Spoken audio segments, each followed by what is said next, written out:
अगर आपको सक्सेसफुल होना है तो अपने आप से 3 सवाल ज़रूर पूछें कि मैं इस चीज़ को क्यों कर रहा हूँ?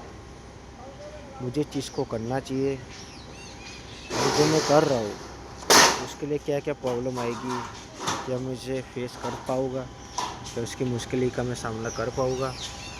बस ये 3 सवाल अपने आप से पूछो, फिर लग जाओ काम पे। रिज़ल्ट की चिंता मत करो, काम पे ध्यान दो। क्योंकि लगातार फेल होने से आप फेल नहीं होते, आप कुछ सीखते हो। तो मुझे लाइफ में करना क्या है? आप ज़िंदगी लगातार आपको सिखाती है कि आपको करना क्या है, अब कैसे करोगे। तो मेरा तो कहना सिर्फ यही है, जो भी काम करो दिल से करो, शिद्दत से करोगे।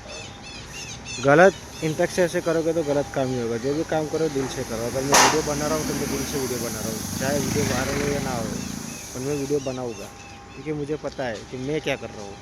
तो आपको भी पता होना चाहिए गाइस कि आप वीडियो बनाओ या ना बनाओ, वो आप पे डिपेंड होता है। तो जो भी काम करो दिल से करो। मिलते हैं नेक्स्ट ब्लॉग में।